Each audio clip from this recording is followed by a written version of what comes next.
Seperti yang di beberapa minggu lepas, 2 minggu lepas, ada soalan tentang SOP bencana, iaitu banjir.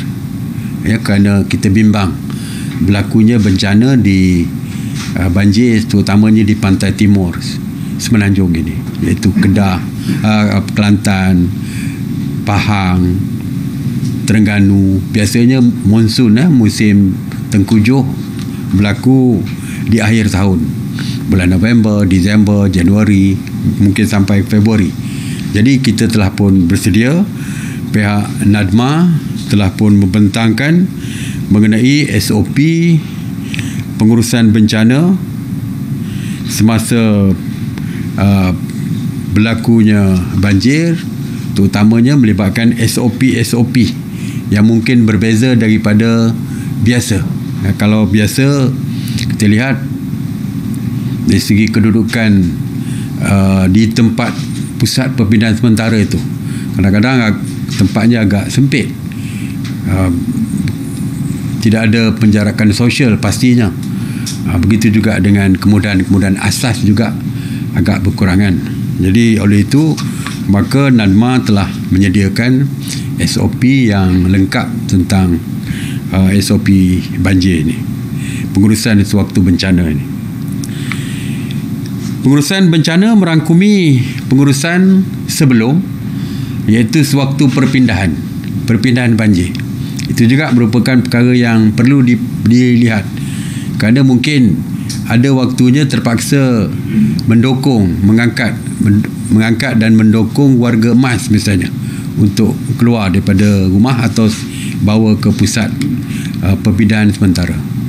Waktu di dalam bot untuk membawa mereka, social distancing mungkin tidak ada dulu. Mungkin sekarang ni perlu social distancing dan sebagainya. Jadi banyak perubahan-perubahan.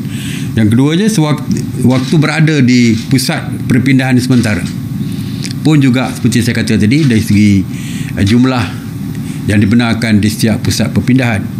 Begitu juga dengan selepas banjir selesai, gotong royong mencuci dan sebagainya juga memerlukan SOP yang berbeza.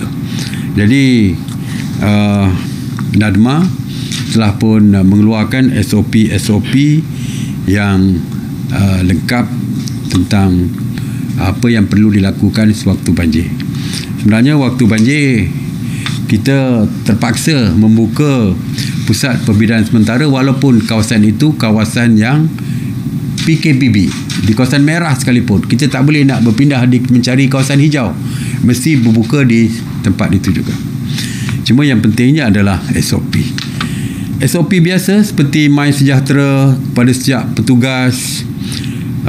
Disinfeksi perlu dilakukan di pusat-pusat perpindahan sementara, menyediakan peralatan sanitizer, pelitup muka, penyukat suhu dan sebagainya di PPS ataupun pusat perpindahan sementara.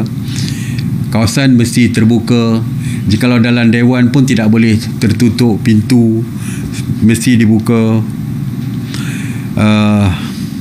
Dari segi perpindahan tadi saya dah sebutkan, KKM menyediakan menasihat dari segi bagaimana untuk melakukan perpindahan.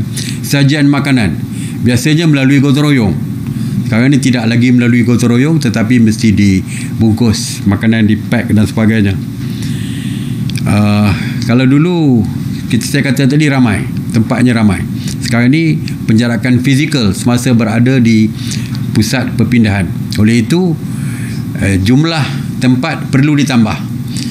Mungkin kalau dulu dipindah di sekolah, mungkin di dalam dewan sekolah saja. Tetapi sekarang ni mesti diperbanyakkan tempat. Bukan setakat di dewan, mungkin di kantin ataupun di dalam kelas-kelas pun mesti ditambahkan lebih banyak bagi memastikan penjarakan sosial. Dulu kita sediakan makanan semata-mata, tapi kali ini menyediakan perkara yang berkaitan dengan SOP. Yang berpindah mesti disediakan pelitup muka setiap individu yang ada di situ, sanitizer disediakan. Jadi itulah antara yang mesti kita sediakan sewaktu banjir. Bila berlaku ada yang sakit dan bergejala, segera diasingkan daripada orang lain di tempat perpindahan sementara tersebut. Dan untuk selepas banjir, kita tahu biasanya NGO ramai yang membantu, ya, NGO. Jadi untuk menjaga keselamatan NGO, jadi kita minta supaya NGO menghubungi jawatan kuasa bencana daerah ataupun pusat pengurusan bencana daerah untuk memaklumkan kehadiran mereka supaya kita dapat membantu NGO ni yang akan membantu mangsa-mangsa ataupun membantu mencuci kawasan-kawasan tempat-tempat awam selepas banjir ni. Jadi NGO kita memang mengalu-alukan kehadiran mereka, tapi bagi menjaga keselamatan kita akan bantu mereka. Dan saya difahamkan untuk daerah-daerah dan negeri-negeri, NADMA telah pun membuat briefing untuk memberikan maklumat tentang SOP-SOP yang perlu digunakan sewaktu banjir dan juga selepas banjir. Jadi itu